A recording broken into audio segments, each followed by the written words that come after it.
बिस्मिल्लाहिर्रहमानिर्रहीम। अस्सलाम वालेकुम नाजरीन, उम्मीद करता हूँ आप तमाम लोग खैरियत से होंगे। नाजरीन, आज एक स्टोरी जिसने सबकी बहुत ज़्यादा अटेंशन ग्रैब की और वो स्टोरी अब से कोई घंटा डेढ़ पहले पब्लिश होती है। आज सुबह सुप्रीम कोर्ट में सीनियर पॉलिटिशियन शेख रशीद साहब पेश होते हैं। उसके बाद वो स्टोरी सरफेस होती है और सभी की अटेंशन ग्रैब करती है। उस स्टोरी के साथ क्या हुआ, वो स्टोरी क्या थी, रियलिटी क्या थी और सारी कहानी क्या है, मैं इस व्लॉग में आपके सामने रख देता हूँ। और ये बहुत कम होता है कि स्टोरी इतनी जल्दी डेवलप हो रही होती है कि हमें एक ब्लॉग के बाद डिलीट और फिर अगला ब्लॉग और फिर अगला ब्लॉग करना पड़ता है, बिकॉज बहुत ही जल्दी डेवलपमेंट्स हुई हैं स्टोरी की। शेख रशीद साहब, आपको पता है, एक चिला काट के आए कोई 40 दिन का, और उस चिला काटने के बाद शेख रशीद साहब जो हैं वो मुनीफ फारूक साहब के इंटरव्यू दिया उन्होंने मुनीफ फारूक साहब को। उस मुनीफ फारूक साहब वाले इंटरव्यू के अंदर भी उन्होंने कुछ इंकशाफात किए और उसके बाद फिर 9 मई की मजम्मत भी बार बार की शेख रशीद साहब ने। उसके ऊपर असद तूर साहब हैं, इस्लामाबाद बेस्ड जर्नलिस्ट हैं। असद तूर साहब ने एक स्टोरी की थी और वो स्टोरी बहुत बड़ी स्टोरी थी। उस स्टोरी के बाद उसके दो एंगल्स चलते रहे कि एक असद तूर साहब की स्टोरी ठीक है या गलत है। स्टोरी क्या थी? स्टोरी कुछ इस किस्म की थी कि जनाब मुनीफ फारूक साहब वाले इंटरव्यू के दौरान, रिकॉर्डिंग से पहले या दौरान ही कोई शेख रशीद साहब को गालिबन तशद्दुद का निशाना बनाया गया और उसके ऊपर सतूर साहब ने ये स्टोरी की, सबसे पहले उन्होंने की। उसके बाद बहुत सारे लोगों ने इसी स्टोरी को सेकंड किया और बहुत सारे लोगों ने ये भी कहा कि नहीं यार, ये स्टोरी गलत है सतूर की। बहरहाल, आज शेख रशीद से मंसूब उसी स्टोरी का अगला हिस्सा कह लीजिए वो शाया हुआ। शेख रशीद साहब सुबह जब पेश हुए अदालत में आज सुप्रीम कोर्ट में, तो वहाँ पर वो सहाफ़ियों से गुफ्तगू कर रहे थे और गैर रस्मी गुफ्तगू में किसी ने छाप दिया, एक अच्छा बड़ा प्लेटफॉर्म है डिजिटल मीडिया का, वी न्यूज़। अमार मसूद साहब, वसीम साहब, ज़ुबैर साहब, अच्छे लोग हैं इस्लामाबाद के जर्नलिज्म के जो उस प्लेटफॉर्म को रन कर रहे हैं। उस प्लेटफॉर्म के ऊपर एक स्टोरी पब्लिश होती है शेख रशीद साहब को लेकर कि जनाब शेख रशीद साहब ने गैर रस्मी गुफ्तगू में सहाफ़ियों से कुछ चीज़ों के इंकशाफ किए। क्या इंकशाफ थे? इंकशाफ पहला कि जी वो मुनीफ फारूक वाले इंटरव्यू के दौरान मुझे तशद्दुद का निशाना बनाया गया और मुनीफ फारूक ने रोका कि यार ना करो शेख साहब के साथ। फिर जब मैं चिले पे था तो मुझे मारने की कोशिश की गई, तशद्दुद का निशाना बनाने की कोशिश की गई, तो मेरा वज़न इतना ज़्यादा था कि वो क्रेन ला के उठाना पड़ता। फिर इसमें इसी स्टोरी के अंदर पब्लिश फर्दर किया हुआ था कि जनाब 2 दफ़ा हार्ट अटैक हुआ शेख रशीद को, हार्ट का प्रॉब्लम हुआ चिले के दौरान। इसी स्टोरी के अंदर अगला हिस्सा ये छापा गया था जनाब के शेख रशीद साहब को 35 दिन सिगार नहीं दिया गया और शेख साहब कहते हैं कि सिगार मुझे इसलिए नहीं दिया गया कि शायद उनको था कि जिनके पास मैं चिला काट रहा था कि अगर मैं सिगार नहीं पीऊँगा तो मैं टूट जाऊँगा, स्टफ लाइक दैट। अब ये सारी कहानी छापी है वी न्यूज़ ने। इस कहानी के साथ आगे चल के क्या हुआ है वो भी आपके सामने रख देता हूँ। एक चीज़ इसके एंड में छापी गई है और वो बिल्कुल ठीक है क्योंकि उसका वीडियो सबूत मौजूद है। वो आखिरी सवाल था जिसके ऊपर शेख रशीद साहब से सहाफ़ी ने पूछा कि जनाब क्या आप आज भी इमरान खान के साथ दोस्ती निभाएंगे? तो उसके ऊपर शेख रशीद साहब ने कहा कि दोस्ती और दुश्मनी कब्र की दीवार तक निभाऊंगा। That is it.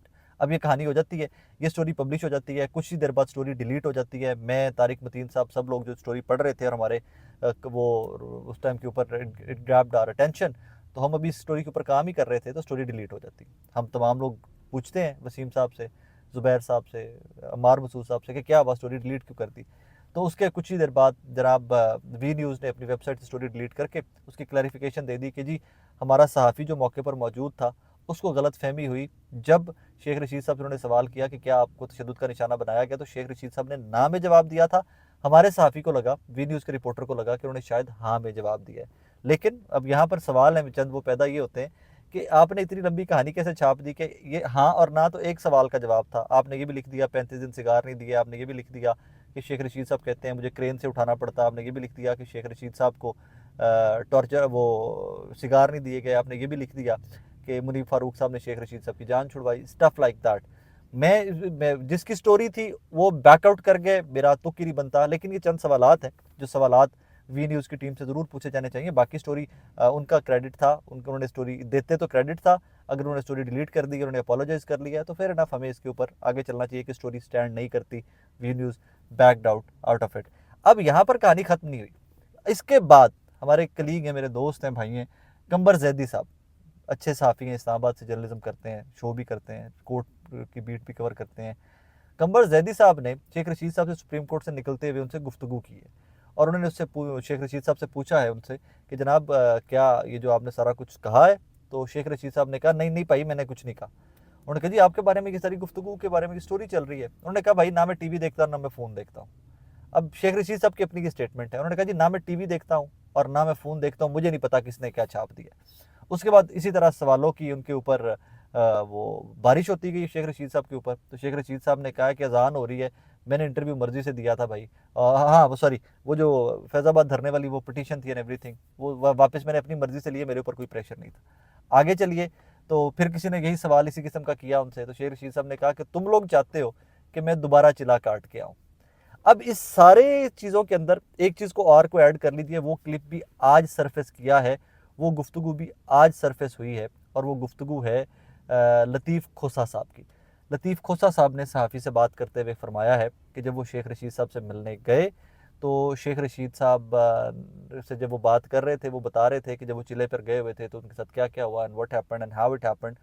तो कहते हैं मैंने आगे से कहा शेख साहब को, शेख साहब आप भी तो गेट नंबर 4 की बात करते रहते थे, आपकी ज़ुबान में लफ्ज़िश ही नहीं आती थी, आप भी इतने नारे मारते थे। तो कहते हैं जब मैंने ये बात की तो शेख रशीद साहब रोने लग गए। अब इन सारी चीज़ों को इकट्ठे मिलाकर आप लोग खुद से रख लीजिए सामने, आप लोग डिसाइड कर लीजिए कि स्टोरी किसकी ठीक है किसकी गलत है।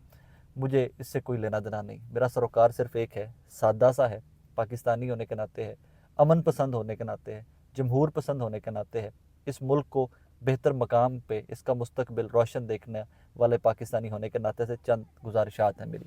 क्या जमहूरियत इस चीज़ का नाम है कि आप और मैं बहस इस चीज़ के ऊपर करें कि क्या शेख रशीद को तशद्दुद का निशाना बनाया गया या नहीं बनाया गया। ये जमहूरियत की बदतरीन से बदतरीन फॉर्म में भी ऐसे नहीं होता कि किसी सियासतदान को या किसी शहरी को तशद्दुद का निशाना बनाया जाए। मैं कहता हूँ शेख रशीद साहब ने जो कहा कि स्टोरी स्टैंड नहीं करती, गलत खबर चला दी गई है मेरे नाम के साथ, मैं कहता हूँ आप बिल्कुल ठीक है। तो फिर हमारी सहाफ़त क्या इतनी लो लाइफ है, हमारी सहाफ़त इतने पस्त दर्जे की सहाफ़त है पाकिस्तान की कि हमने इतनी बड़ी स्टोरी एक बंदे के नाम के साथ छाप दी है यार, और फिर हमें पूछने वाला कोई बंदा नहीं उस पर आके। अब मैं उसके ऊपर बात नहीं कर रहा कि वी न्यूज़ ने क्या किया, कहने के वी न्यूज़ ने अपोलोजाइज़ कर दिया, वो कहानी वहाँ पे ख़त्म हो गई। सवाल यहाँ पर यह है कि क्या ये हमारे सहाफ़त की नॉर्म्स हैं, क्या ये हमारे सहाफ़त के अंदर रूटीन मैटर है कि इस तरह की खबरें आना, और हम we are used to of it. इस तरह की कोई खबर बरतानिया में, अमेरिका में, कनाडा में, ऑस्ट्रेलिया में, किसी भी महज़ब मुल्क में आ जाती कि इतने सीनियर पॉलिटिशियन के बारे में ये खबर आई है कि उनको तशद्दुद का निशाना बनाया, तो भूचाल नहीं क्या आ जाता। लेकिन मैं नहीं समझ सकता कि हमारी इखलाकी इकदार किस तरफ जा रही हैं। मैं बार बार एक चीज़ क्लैरिफाई कर रहा हूँ कि मैं जर्नलिस्टिक नॉर्म्स के ऊपर वी न्यूज़ की सवाल नहीं उठा रहा। उनके पास खबर आई, उनके रिपोर्टर ने फाइल कर दी, पब्लिश हो गई, गलती हो गई, उन्होंने गलती की, माफ़ी मांग ली, कहानी ख़त्म। मैं कहता हूँ कि ये खबर डायरेक्टली उन तक आई होती कि शेख रशीद ने ये बातें की हैं, ये डायरेक्टली आई होती, और शेख रशीद साहब बाद में कह रहे थे कि जनाब मैंने ये बातें नहीं की, तो फिर भी उसके ऊपर माफ़ी मांगनी चाहिए थी। That is the way journalism works. क्योंकि ये ज़ुबान पे चलता है भाई, आपकी मेरी गुफ्तगू के ऊपर जर्नलिज्म चलता है, इसमें इल्हाम नहीं होते। तो फिर भी उसके ऊपर वी न्यूज़ माफ़ी मांगता, तो मैं वी न्यूज़ को कभी फिर भी अकाउंटेबल उसके लिए नहीं ठहराता। जिस बंदे के मुतालिक खबर आई वो बंदा खुद से उसकी वो कर दे, नफ़ी कर दे, तो कहानी वहाँ पे ख़त्म हो जाती है। इस सारे सिनेरियो के अंदर मुनीर फ़ारूक साहब भी बहुत अहम है। मुनीर फ़ारूक साहब ने भी कैटेगोरिकली डिनाई किया है, उन्होंने कहा है कि जनाब कोई कहानी नहीं है, शेख रशीद साहब पता नहीं क्यों झूठ बोल रहे हैं, मैं तो उनकी इज़्ज़त करता हूँ इसलिए खामोश हूँ। सो मैं इसका डिटेल्ड आगे डिटेल्स नहीं लोगों को बता रहा व्हाट नॉट। सो मेरे नज़दीक की स्टोरी वहाँ पे ख़त्म हो जाती है। बट कहानी फिर से वही है कि यार this is not democracy, this is not journalism, this is not a country, this is not a free country. यहाँ पर इस तरह की बहस भी नहीं होनी चाहिए। हमें इतने महज़ब हो जाना चाहिए कि यार इस तरह का वाक़या क्यों रिपोर्ट हो, क्यों हो इस तरह का वाक़या आपके और मेरे मुल्क के अंदर। मेरी तो गुजारिशात इसके ऊपर यही थी। बाकी वक्त गुजरेगा, कभी उस्मान डार साहब, सदाकत अब्बासी साहब, बाकी तमाम लोग जो ओन अब्बास बप्पी साहब, वो तमाम लोग जो तहरीक इंसाफ छोड़ गए मौजूदा सर्कमस्टांसिस के अंदर, कभी वो आएंगे, बात करेंगे। यहाँ पर एक चीज़ ज़रूर है, वक्त गुजर गया हुआ है, एहसास अब होता है। 18 के इलेक्शन में भी लोगों ने, बहुत सारे लोगों ने अपनी अपनी जमातें छोड़ी थी, हम तक इन्फॉर्मेशन नहीं पहुंचती थी, शायद सोशल मीडिया इतना तगड़ा नहीं था, हमें पता नहीं था कि लोगों के साथ क्या क्या हुआ।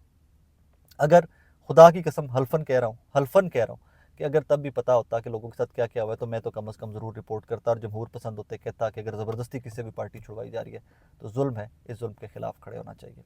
अब आके कहीं के जो रिपोर्ट करेगा, जो जो बताएगा हमें, हम उसके लिए आवाज़ उठाते रहेंगे। आखिर में मैं ब्लॉग कर बैठा हूँ तो मुझे एक चीज़ याद आई है, अक्सर मेरे दोस्त, अक्सर मेरे भाई बहुत तनकीद का निशाना बनाते हैं मुझे कि आप गाड़ी में बैठ के ब्लॉग क्यों कर देते हैं, आप फ्लॉन्ट करते हैं, आप शो ऑफ हैं। हजूर वाला, मेरा ये दफ्तर का टाइम होता है, मैं आउटडोर शो की रिकॉर्डिंग में मसरूफ़ होता हूँ, या मैं सफ़र में होता हूँ, या मैं कहीं आ रहा होता हूँ, या मैं जा रहा होता हूँ। मैं अपना काम ख़त्म कर दिया है रिकॉर्डिंग का, शो की का, मैं अब फ्री हूँ। मुझे यहाँ से घर जाते हुए 2-3 घंटे का वक्त लगेगा। मतलब मुझे रास्ते में और काम भी काफ़ी सारे होते हैं। सो मैं ये मुनासिब समझता हूँ कि जहाँ मैं गाड़ी पार्क करके साइड पे जहाँ बेहतर लगे कि ये पीसफुल जगह है, यहाँ पे शोर शराबा नहीं है, तो मैं जो गुजारिशात होती हैं आप लोगों के गोशगुजार कर देता हूँ। रीज़न कि कुछ स्टोरीज इस तरह की होती हैं कि उनमें डिले नहीं किया जा सकता, उनको बहुत लेट नहीं किया जा सकता, वरना मैं तो मोटरसाइकिल के ऊपर भी, साइकिल के ऊपर भी, रिक्शे के ऊपर भी दरवेश आदमी हूँ, खुश रहने वाला आदमी हूँ। सो मुझे सिर्फ लगा कि मैं वो क्लैरिफाई कर दूँ इसके ऊपर कि अक्सर भाई मुझे तनकीद का निशाना बनाते हैं। और ये कोई मैं कोई रोल्स रॉयस में नहीं फिरता लाहौर के अंदर कि मैं कोई शो ऑफ कर रहा हूँ। माड़ी गरीब आदमी हूँ, गरीब माड़ी जी जिस तरह की औकात है रब ने सवारी दी है, उसकी ज़ात का लाख करोड़ दफ़ा शुक्र है। And that is how it is. नाज़रीन, अपना बहुत सारा ख्याल रखिए।